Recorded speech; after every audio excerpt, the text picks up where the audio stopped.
Hello, my name is Peter Fleming and I'm leader at Sevenoaks District Council. Today I'm going to talk about the hot seat, the title of which is Efficiency Through Shared Services, a Modern and Diverse Workforce. This is in support of the joint event that we're co-hosting with Tunbridge Wells Borough Council on the 1st of December. The biggest story in local government over the last probably 2 years has obviously been the growth in shared services. A number of years ago there were a few pockets within local government where shared services were happening. Now it is the norm and seen as the norm, and more of this will have to happen going into the future. Just want to touch on some of the issues that shared services can bring to an organisation, but also to individuals within that organisation. The first thing I think we've learnt at Sevenoaks is around timescales, and to make sure that staff feel that this isn't an extended period of uncertainty. The second is, along with that, communication with staff right from the beginning of the process all the way through it to the end. At Sevenoaks we've learned that actually it's as important to tell staff that there is no news or there hasn't been any movement forward as it is to tell them about the important steps that you've taken on the way. The second thing is not to concentrate too much on structure, and remember that actually when you're looking at shared services you are talking about a group of individuals. Quite often the cultural differences between organisations can be quite stark and interesting, even when you are perhaps neighbours, neighbouring authorities, working on other projects together. When you move a large number of staff across in a shared service, cultural differences can play a large part in that.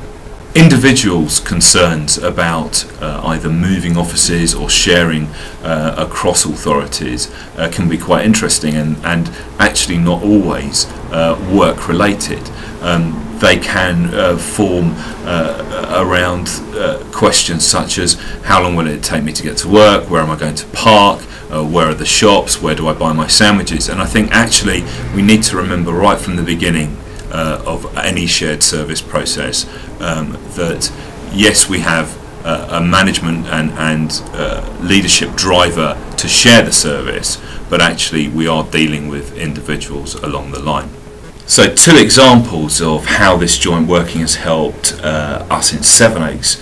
The first is one that's helped residents, which is where we took one of our gypsy and traveller sites, and instead of us trying to manage the site going forward, we empowered one of the residents on the site to become the site warden.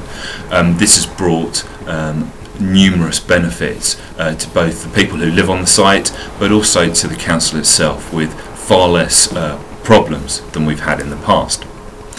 The second example I'd like to use is around the workforce and staff here.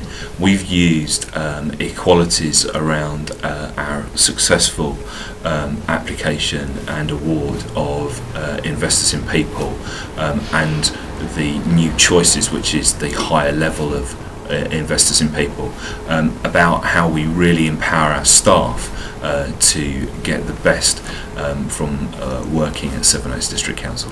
Obviously, one of the other things that runs alongside shared services will be the work that we will be doing with other partners outside the local government family, our housing associations, the community and voluntary sector. And I think around equalities in particular, we as an organisation and local government as a whole will have quite a lot to learn from some of these other organisations, but we will also carry the work that we have done into the future around equalities, and our work closely with our partners about how we embed some of the important work that's happened over the last few years into other organisations working within the community, so that we can actually positively grow the feeling that actually we are a better place to live, the services are better and equal and fair for all.